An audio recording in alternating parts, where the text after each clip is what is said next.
Hi எல்லாருக்கும் வணக்கம். எல்லோரும் எப்படி இருக்கீங்க? நல்லா இருக்கீங்களா? இன்றைக்கி வீலாக் வந்து மண்டே ஈவினிங்லேருந்து எடுக்க ஸ்டார்ட் பண்ணினேன். பாப்பா வந்து ஸ்கூல்லேருந்து வந்துட்டு ரெஃப்ரெஷ் ஆகிட்டு மேடம் வந்து கீழே விளையாட போகிறதுக்கு ரெடி ஆகிட்டாங்க. அவங்க ஃப்ரெண்டெல்லாம் கீழே கூப்பிட்டுட்டு இருந்தாங்கன்னு. ஸோ அவங்களும் கீழே போய் விளையாடிட்டு இருந்தாங்க. டு பி சர்ப்ரைஸ்ட் இன்றைக்கி வந்து அவங்களோட ஹேர் ஸ்டைல் எனக்கு ரொம்ப பிடிச்சிட்டு இருந்தது. அவங்கள தான் இன்றைக்கி எல்லாமே ஹேர் ஸ்டைல், ட்ரெஸ் எல்லாமே வந்து அவங்களே தான் சூஸ் பண்ணி ரெடி ஆகிட்டு வந்து நின்னாங்க.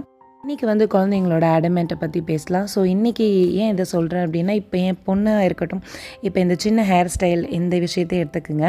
இது வந்து இன்றைக்கி அவங்க ரெடி ஆகிட்டு வந்து நின்னாங்க. அவங்க வந்து ரொம்ப ஹாப்பியாக இருக்காங்க. இதே நான் வந்து அவங்களுக்கு ஏதாவது ஒரு ஹேர் ஸ்டைல் போட்டு விட்டனோ இல்லை எதை பண்ணேன்னா அதில் ஆயிரத்தெட்டு குறை சொல்லுவாங்க. லைக் இது இப்படி பண்ண அப்படி பண்ணி எனக்கு ஏன் இப்படி போட்டுவிட்டேன், எனக்கு இது பிடிக்கல அப்படின்னு அவ்வளோ சொல்லுவாங்க. எனக்கு இந்த மாதிரி தான் வேணும், இப்படி தான் நான் இருப்பேன் அப்படின்னு சில சமயம் சில டைம் ஃபுல் டைம் எப்படி இருக்க மாட்டாங்க.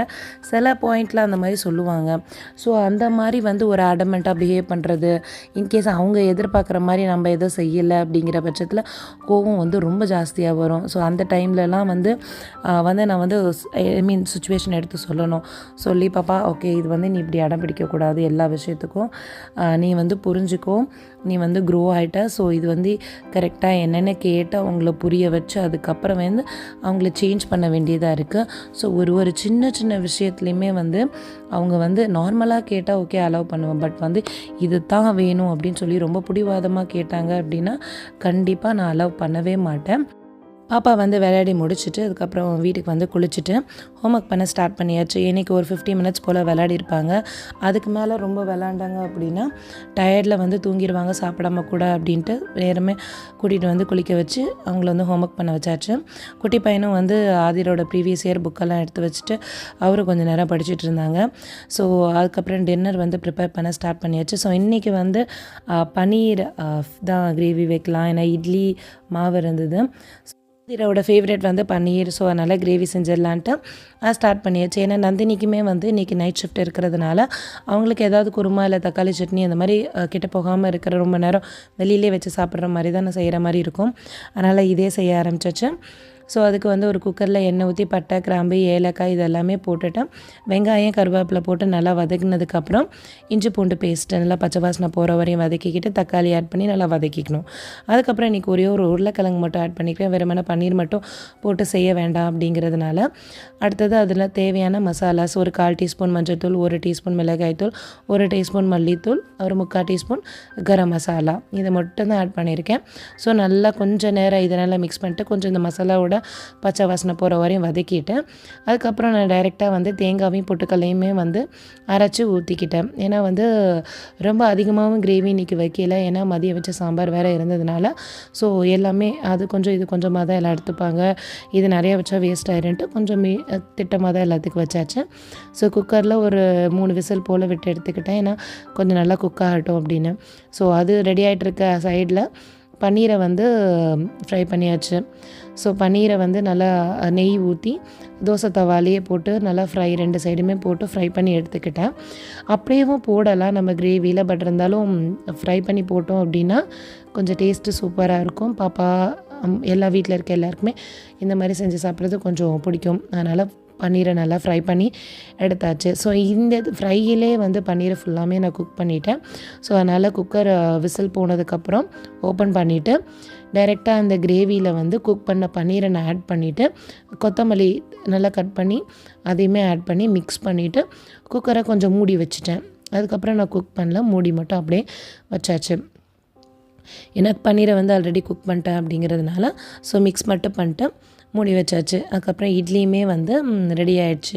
ஃபஸ்ட்டு குழந்தைங்களுக்கு கொடுத்துடலான்ட்டு ஃபஸ்ட்டு அவங்களுக்கு எடுத்து இட்லியை ஃபீட் பண்ணியாச்சு. ஏன்னா வந்து ஒரு 7:30க்குள்ளே வந்து அவங்களுக்கு சாப்பாடு கொடுத்துட்டோம் அப்படின்னா ஒரு 9 o'clock போல் அவங்கெல்லாம் வந்து தூங்கிடுவாங்க. அதுக்கு லேட்டாக நம்ம ஃபுட்டு கொடுக்க கொஞ்ச நேரம் அவங்கள நம்ம விளையாட விடணும். இல்லைனா இன்டைஜஷன் ப்ராப்ளம் வரும் அப்படிங்கிறதுனால ஒரு மேக்ஸிமம் ஒரு 7:40க்கு மேலே போகாது அதுக்குள்ளே ஃபுட் குழந்தைங்களுக்கு கொடுத்துடுவோம். ஸோ இது நெக்ஸ்ட்டு டியூஸ்டே மார்னிங் வந்து தோசையை எடுத்துகிட்டு ஊற்றிடலான்ட்டு டிஃபன் செஞ்சிடலான்னு அதுக்கு வந்து சைட் டிஷ்ஷாக வந்து பாசிப்பருப்பு சாம்பார் அம்மா வச்சுட்டாங்க. பாப்பாவுமே ஸ்கூலுக்கு ரெடி ஆகிட்டாங்க.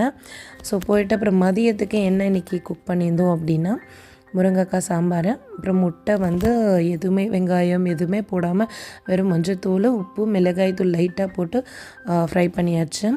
ஸோ இன்றைக்கி வந்து ரொம்ப நாளாக ஏதாவது செஞ்சு சாப்பிட்ணுன்னு தோணிகிட்டே இருந்ததுனால இன்றைக்கி வந்து சன்னா சாட் அந்த செய்யலாம் அப்படிங்கிறதுனால ஃபர்ஸ்ட்டு வந்து இந்த புளி சட்னி செய்வாங்கள்ல அதை வந்து இன்றைக்கி செய்ய ஸ்டார்ட் பண்ணேன். ஸோ அதுக்கு வந்து கொஞ்சம் ஒரு 11 o'clock போலவே வந்து ஒரு பெரிய லெமன் சைஸ் புளியை வந்து நல்லா ஊற வச்சுருந்தேன். அது நல்லா ஊறினதுக்கப்புறமேட்டு ஒரு 2 hours 3 hours போல் நல்லா ஊற வச்சுக்குங்க. நல்லா கையில் நல்லா புளியை வந்து கரைச்சிக்கிட்டு இந்த மாதிரி ஒரு சல்லடையை வச்சு நல்லா இது பண்ணி எடுத்துக்கங்க. அதில் இருக்க கொட்டை மற்ற இது எல்லாமே எக்ஸஸாக இருக்க இது எல்லாத்தையுமே எடுத்துகிட்டு நல்லா பல்ப்பை மட்டும் ட்ரைன் பண்ணி வச்சுக்கோங்க. ஸோ அதுக்கு வந்து ஒரு 10 tablespoon போல் வந்து நாட்டு சக்கரை எடுத்திருக்கேன். ஸோ இதை வந்து லைட்டாக தண்ணி ஊற்றி ஒரு அரை கிளாஸ் தண்ணி ஊற்றி அடுப்பில் வச்சு கொஞ்சம் கரைச்சி எடுத்துக்குங்க. அதுக்கப்புறமேட்டு டர்மரின் சட்னி செய்கிறதுக்கு ஒரு கடாயில் எண்ணெய் ஊற்றி கொஞ்சோண்டு ஜீரகம் அதுக்கப்புறமேட்டு பெருங்காயம் இதை மட்டும் ஆட் பண்ணிவிட்டு அப்புறம் நம்ம எக்ஸ்ட்ராக்ட் பண்ணி வச்சுருக்க புளி அந்த புளி தண்ணியை இதோட ஆட் பண்ணிக்கிங்க. ஆட் பண்ணிட்டு கொஞ்சம் நேரம் நல்லா கிண்டிகிட்டே இருங்க. கொஞ்சம் நல்லா ஒரு ஒரு ஒரு 5-6 கொதி வர வரையும் நம்ம வெயிட் பண்ணி அந்த கொதி வந்ததுக்கப்புறமேட்டு நம்ம வந்து காய்ச்சி வச்சுருக்க நாட்டு சக்கரை அதை வந்து இதோட ஆட் பண்ணிக்க வேண்டியதை நான் ஃபுல்லாமே ஆட் பண்ணிட்டேன். டேஸ்ட்டும் அந்த இனிப்பு நீங்கள் செக் பண்ணிக்கோங்க. அப்பப்போ இனிப்பு கொஞ்சம் எந்த அளவுக்கு உங்களுக்கு இருக்குது அப்படின்னு. இதில் நான் எந்த ஒரு ஒயிட் சுகரும் ஆட் பண்ணல, வெல்லமும் ஆட் பண்ணல. ஃபுல் அண்ட் ஃபுல் வந்து நாட்டு சக்கரை தான் ஆட் பண்ணினேன். அது கூடவே வந்து கொஞ்சோண்டு உப்பும் அப்புறம் ஒரு 1/4 டீஸ்பூன் போல் மிளகாய்த்தூள் மட்டும் ஆட் பண்ணியிருக்கேன்.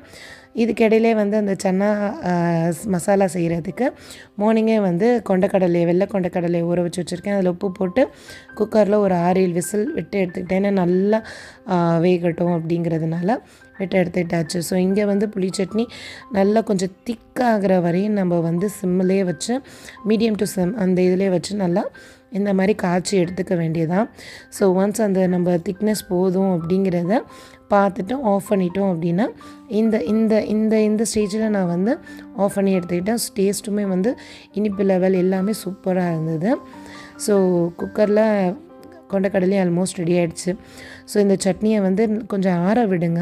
ஆற விட்டு இந்த மாதிரி ஏதாவது ஒரு பாக்ஸில் ஏதாவது ஏர்டைட் கண்டெய்னராக இருக்கட்டும் இல்லை டிஃபன் பாக்ஸு, நான் இன்றைக்கி டிஃபன் பாக்ஸில் மாற்றிட்டு வச்சுருக்கேன். ஏன்னா இது வந்து யூஸ் பண்ணது போக மிச்சம் நம்ம ஃப்ரிட்ஜில் எடுத்து வச்சிட்டோம் அப்படின்னா கெட்டு போகாது. ஸோ அடுத்தது வந்து சன்னா மசாலா ரெடி பண்ணிடலான்ட்டு கொண்டக்கடலை வேக வச்சாச்சு. அதுக்கப்புறம் அதுக்கு தேவையான மசாலா அதுக்கு வந்து எண்ணெய் விட்டு பிரிஞ்சி இலை, பட்டை, ஏலக்காய், கிராம்பு, அப்புறமேட்டு ஒரே ஒரு பச்சை மிளகாவை 2ஆக வகுத்து போட்டிருக்கேன். அப்புறம் வந்து ஒரு 2 மீடியம் சைஸ்டு வெங்காயம், கருவேப்பிலை கொஞ்சம் இதை நல்லா வதக்கிக்குங்க.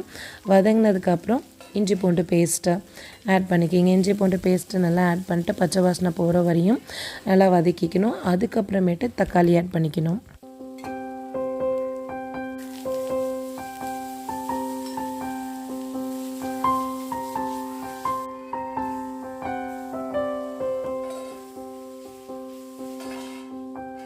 அடுத்தது மசாலாவெல்லாம் ஆட் பண்ணிக்கலாம். இன்றைக்கி வந்து ஒரு 1/4 டீஸ்பூன் மஞ்சள்தூள், 1/2 டேபிள்ஸ்பூன் மிளகாய்த்தூள், 1/2 டேபிள்ஸ்பூன் மல்லித்தூள், 1/2 டேபிள்ஸ்பூன் கரம் மசாலா, வேறு சாட் மசாலா வேறு எதுவுமே ஆடல. வெறுமனே வீட்டில் இருக்க இந்த மசாலாவை மட்டும்தான் ஆட் பண்ணியிருக்கேன். இதெல்லாம் வதங்கினதுக்கப்புறம் நம்ம வேக வச்சுருக்க கொண்டக்கடலையை தண்ணியோடு சேர்த்து இதில் ஆட் பண்ணிக்க வேண்டியதான். அதிலே கொஞ்சம் கொண்டக்கடலையை நான் அதில் விட்டுட்டு கொஞ்சம் நல்லா மசிச்சுக்கிட்டேன். ஏன்னா கிரேவிக்கு வந்து திக்னஸ் கொடுக்கணும் அப்படிங்கிறதுனால நான் அதிலே வச்சு நல்லா மசிச்சு ஃபைனலாக இதில் ஆட் பண்ணி ஒரு கொஞ்சம் ஒரு 5 to 6 minutes நல்லா கொதிக்க வச்சு ஆஃப் பண்ணிட்டோம் அப்படின்னா சன்னா வந்து ரெடி ஆகிடும். ஸோ அதுக்கப்புறமேட்டு க்ரீன் சட்னி ரெடி பண்ணிடலாம். ஸோ க்ரீன் சட்னிக்கு வந்து மல்லி, புதினா, இஞ்சி, ஒரே ஒரு பச்சை மிளகா தான் நான் ஆட் பண்ணியிருக்கேன். எனக்கு காரம் அதிகமாக வேணாம் அப்படிங்கிறதுனால லெமன் ஜூஸ், கொஞ்சம் உப்பு, அப்புறம் 1 டேபிள்ஸ்பூன் பொட்டுக்கடலை. இன்றைக்கி இதை மட்டும்தான் ஆட் பண்ணி க்ரீன் சட்னி வந்து அதுவுமே ரெடி பண்ணியாச்சு. ஸோ ஃபைனலாக எல்லாத்தையுமே நம்ம வந்து சாட்டோட மிக்ஸ் பண்ணி நம்ம சாப்பிட வேண்டியதான். ஸோ உங்களுக்கு என்னென்ன அதில் ஆட் பண்ணால் பிடிக்குமோ அதெல்லாம் ஆட் பண்ணிக்கிங்க. நான் இன்றைக்கி விரும்பின புளி சட்னி, க்ரீன் சட்னி, அதுக்கப்புறம் ஆனியன், அப்புறம் சன்னா இதை மட்டும்தான் மிக்ஸ் பண்ணி சாப்பிட்டேன்.